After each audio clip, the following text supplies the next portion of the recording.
सन् 1950 मा नेपाल र भारत बीच शान्ति तथा मैत्री सन्धि गरियो र त्यो सन्धिको धारा 8 ले भारतका पूर्ववर्ती शासक ब्रिटिश इस्ट इन्डिया कम्पनी र सुगौली सन्धिले कायम गरेको मान्ने भन्ने प्रसंग सन् 1950 को सन्धिमा कतै पनि उल्लेख गरिएको छैन।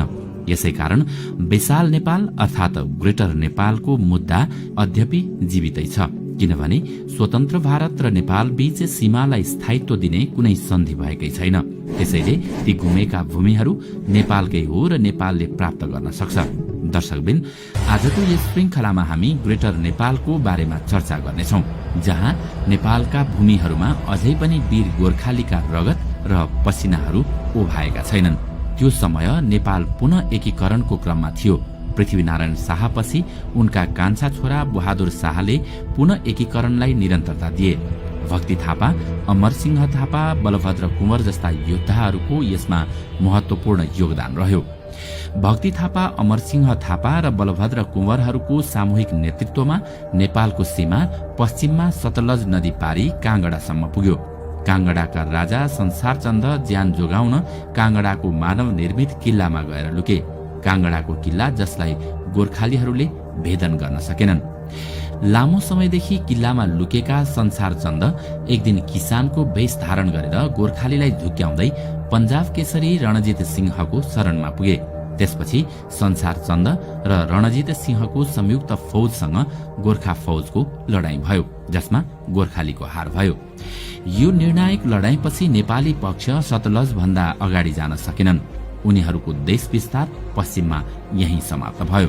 त्यति नै बेला तराईपट्टिको इलाकामा अंग्रेजहरूसित नेपालको सीमा विवाद शुरू हुँदै थियो। बेलायतबाट व्यापार गर्न आएका अंग्रेजहरू भारतलाई उपनिवेश बनाएर बसेका थिए। त्यहाँ शासन सञ्चालन गर्न बेलायतले खडा गरेको थियो ईस्ट इन्डिया कम्पनी। नेपालसित सीमा विवाद बढ्दै जाँदा खुद्रा लडाईँहरू हुन थाले। ईस्ट इन्डिया कम्पनी तिब्बतमा व्यापार गर्न चाहन्थ्यो, तर पूर्वमा टिस्टादेखि पश्चिममा काँगडासम्म नेपालले तिब्बतलाई ढाकेको थियो। उनीहरूलाई तिब्बत पस्न नेपाली भूभाग हात पार्नु अनिवार्य भयो। त्यसैले ईस्ट इन्डिया कम्पनीले नेपाललाई भारत जस्तै उपनिवेश बनाउन निर्णायक लडाईँको घोषणा गर्यो। अंग्रेजले 1814 नोभेम्बर 1 देखि नेपालमाथि आक्रमण शुरू गरे। नेपाल अंग्रेज बीच 5 वटा किल्लामा लडाईँ भयो। महाकाली पारीका 2 र महाकाली पूर्वका 3 वटा। महाकाली पूर्व नेपालले आफूलाई अडिग राख्यो, अंग्रेज छिर्नै सकेनन्। पश्चिमपट्टिको लडाईँ भने नेपालले हार्यो। पश्चिमको लडाईँमा बमशाह भन्ने नेपालका एक प्रभावशाली सैनिक कमाण्डरले शंकास्पद रूपमा आत्मसमर्पण गरे। यो खबर पाएपछि कुमाऊमा रहेका नेपाली सेनापति अमरसिंह थापा हताश बने। नेपाली पक्षले तत्कालै युद्ध स्थगित गर्ने प्रस्ताव अंग्रेजसित गर्यो। अंग्रेजका सेनापति अक्टर लोनी थिए। वार्तालापपछि सन् 1815 को मे 15 मा अमरसिंह थापा र अक्टर लोनी बीच सम्झौता भयो। उक्त सम्झौताबाट महाकालीदेखि सतलजसम्मको क्षेत्र नेपालले गुमायो। यता पूर्वतर्फ नेपाल टिस्टादेखि 70 किलोमिटर पूर्व नगरकट्टासम्म पुगिसकेको थियो। सिक्किमको 3/4 भाग नेपालतर्फ थियो। अंग्रेजले नेपाल विरुद्धको लडाईँमा सिक्किमका राजाले सघाएमा उनलाई सिक्किमको गुमेको भाग फिर्ता गरिदिने वचन दिएको थियो।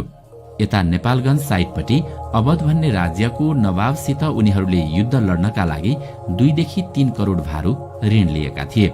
नेपालसित युद्ध जितेर उक्त रकम बापतको जमिन अवधलाई दिने समझदारी भएको थियो।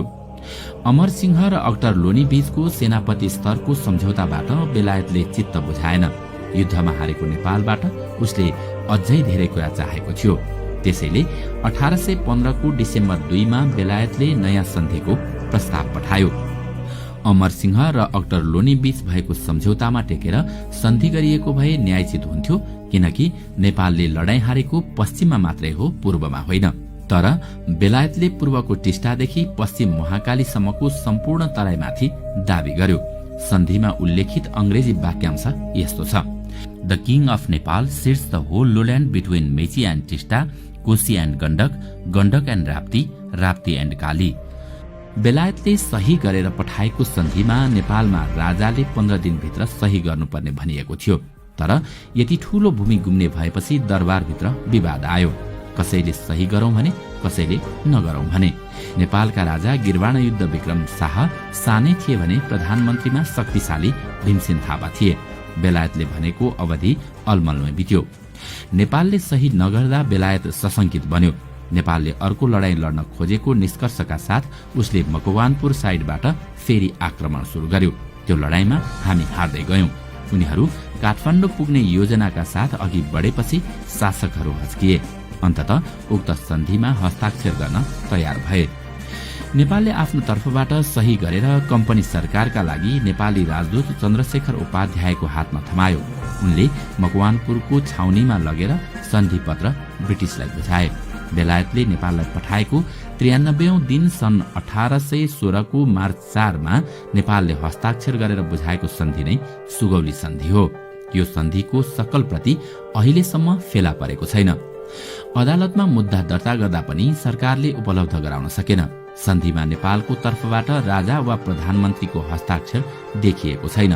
बाहिर आएको सन्धिको प्रतिमा चन्द्रशेखर र गजराज मिश्रको हस्ताक्षर मात्रै छ। तर यसको मतलब सन्धिको वैधानिकतामा प्रश्न उठ्न सक्दैन।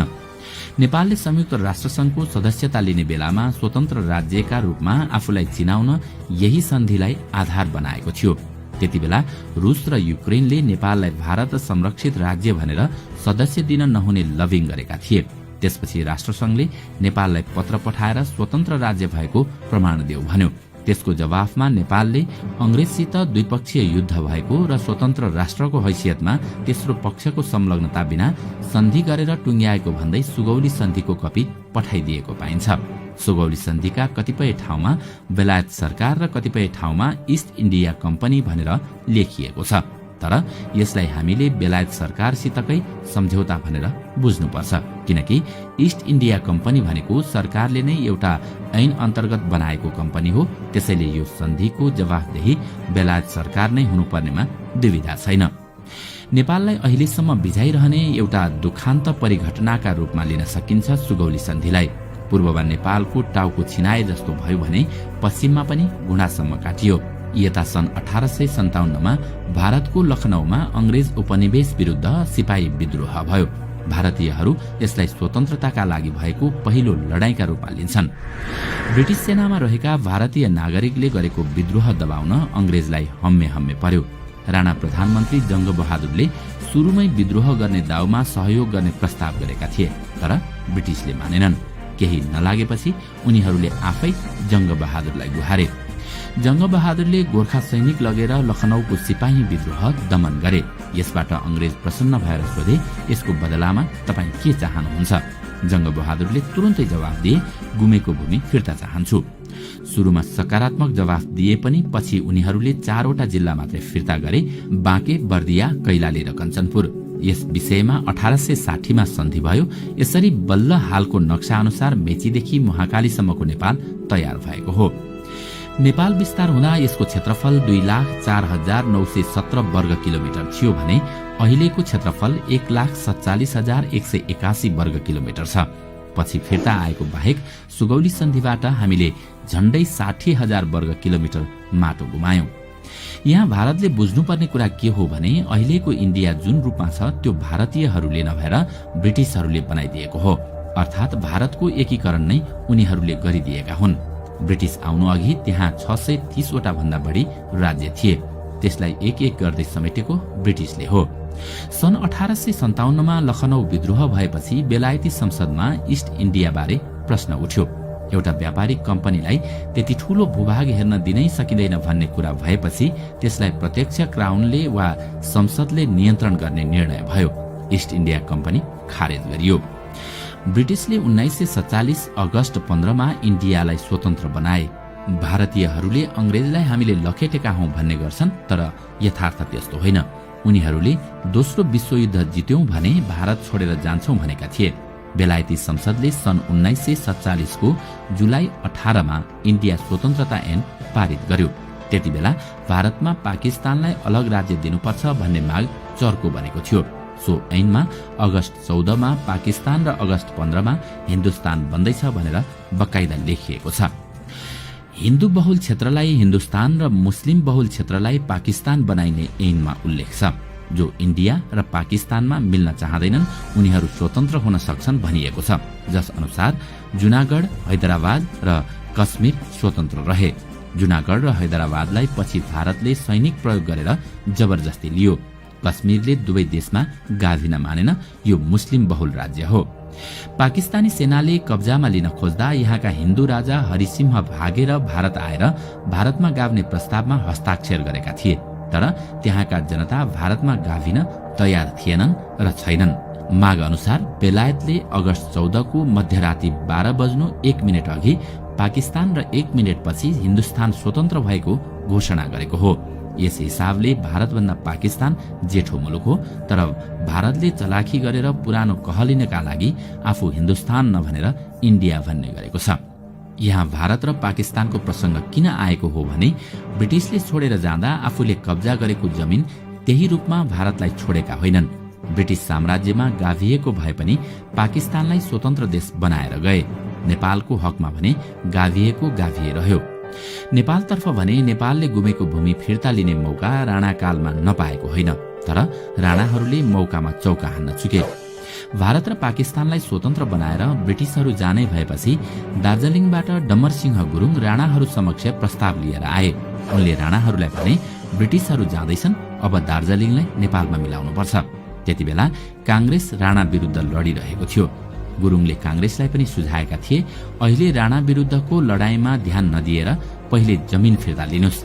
जमिन फिर्ता आएपछि हामी 25,000 भूको गोर्खाले राणाहरूलाई एक दिनमै पल्टाइदिन्छौं।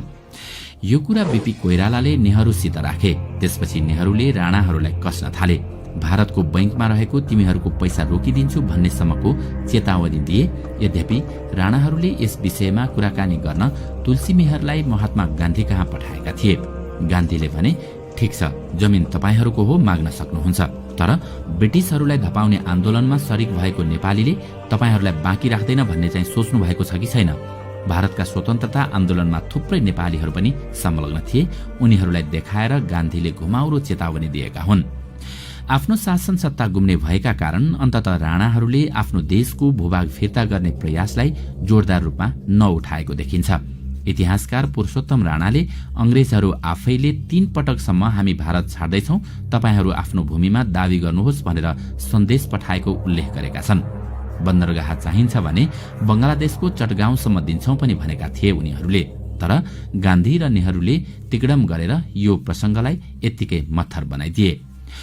जब अंग्रेजहरू भारतीय उपनिवेश छोडेर गए तब नेपालको गुमेको ती भूमिहरू स्वतः फिर्ता आउनुपर्ने थियो, किनकि ती भूभागहरू नेपालबाट भारतले खोसेको होइन, अंग्रेजले कब्जा गरेको हो। तर नेपालको उदासीनताले गर्दा उसले भारतलाई नै जिम्मा लगाएर गयो। पूर्वमा टिस्टादेखि पश्चिममा काँगडासम्मका भूमिलाई हामीले ग्रेटर नेपाल भन्ने गरेका छौं। मेचीदेखि टिस्टा र महाकालीदेखि सतलजसम्मको भूमिमा अहिले पनि नेपालको हक लाग्छ भन्ने दाबी हाम्रो छ। यो भावनात्मक कुरा मात्रै होइन, हामीसँग ठोस आधारहरू छन्। तथ्य नम्बर 1, नेपाल लडाईँ गरेर बेलायती उपनिवेशमा गाभिएको हो। उपनिवेश नै खारेज भइसकेपछि सम्बन्धित भूभाग सम्बन्धित देशले फिर्ता पाउनु सामान्य तर्कशास्त्रको कुरा हो। बेलायतले लडाईँमा हराएर नेपालको भूमि हत्यायो, तर अहिले नेपालको भूमि बेलायतसित नभएर भारतसित छ।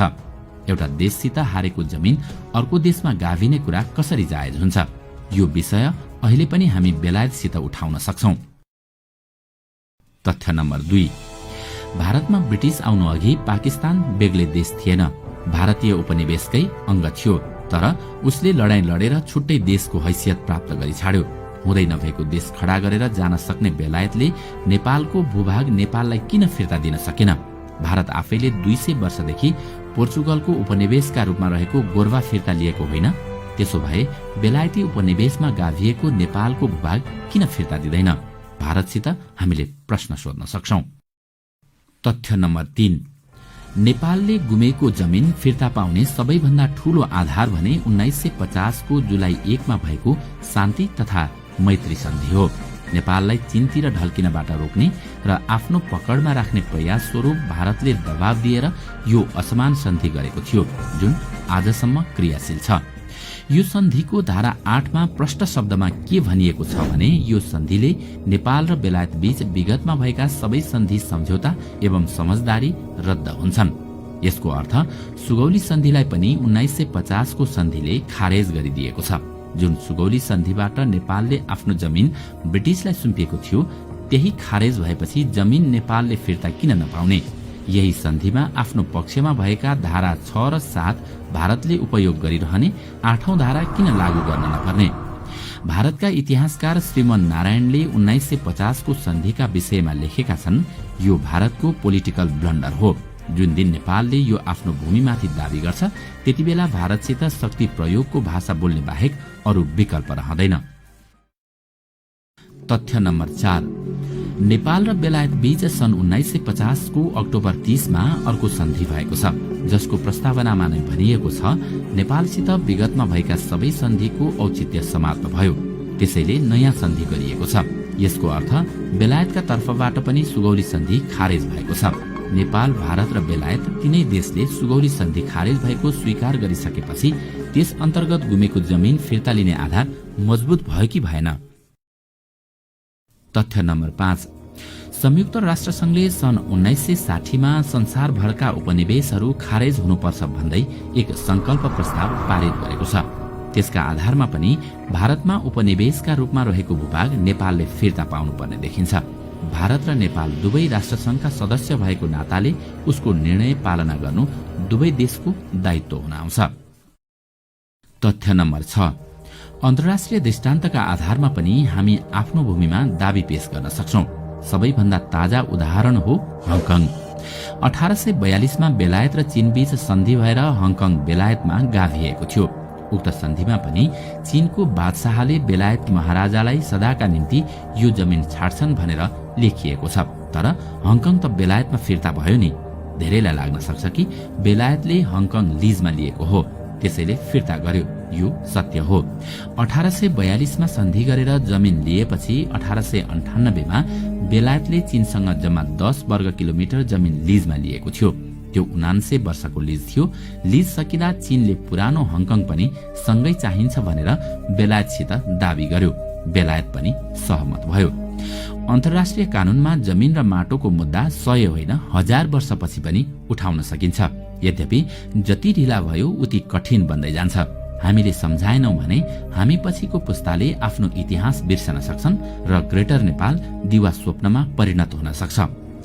त्यसो त नेपालमा पनि त्यस्तो कोही महान पुरुष नभएका होइनन्, तर उनी एक्ला बृहस्पति जसरी यस अभियानलाई काँधमा बोकेर हिँडिरहेका छन् र ती व्यक्ति हुन् फणिन्द्र नेपाल, जसले ग्रेटर नेपालको अवधारणालाई विश्वको विभिन्न मञ्चहरूमा पुगेर आवाज उठाइरहेका छन्। नेपाल र बेलायतको बीचमा भएका तमाम सन्धिहरू रद्द भइसके भनिसकेका छन्। त्यहाँ अल शब्द परेको छ, अल डकुमेन्ट्स आर कन्सेन्ट भनेको छ। तर नेपालभित्रै भने धेरैले यसलाई असम्भव परिकल्पनाका रूपमा लिन्छन्। अहिले भएको भूमि नै अतिक्रमणको चपेटामा परिरहेको र देशको सार्वभौमिकतामा छेडछाड भइरहेको बेला विगतमा गुमेको भूमि फिर्ता होला भन्ने आशा कमैलाई छ। तर यसो भनेर तार्किक र प्रमाणिक रूपमा नेपालको सीधा हक लाग्ने भूभागलाई हामीले सधैँका लागि माया मार्ने हो त? कुनै समय पूर्वमा टिस्टादेखि पश्चिममा सतलजसम्म पुगेको नेपालको भूमि सुगौली सन्धिपछि मेची र मोहाकालीमा खुम्चिन पुग्यो। सुगौली सन्धिमा गुमेको जमिन नेपालले फिर्ता पाउनुपर्छ भन्ने अवधारणाहरूलाई हामीले ग्रेटर नेपाल भन्ने गरेका छौं। दर्शकवृन्द, यदि तपाईँ सच्चा देशभक्त नेपाली हो भने तपाईले यस भिडियोलाई यति धेरै शेयर गर्नुहोस् कि एक दिन यो भिडियो उनीहरूको आँखामा पुग्न सकोस् र धिक्कार लागोस् जसले आज म यो देशको नेता हुँ भनेर गर्व गरिरहेका छन्। आजका लागि यति नै। अर्को भिडियोमा अझै रोचक तथा जानकारीमूलक सामग्री लिएर आउने नै छौं। तबसम्मको लागि बिदा दिनुहोस्। नमस्कार।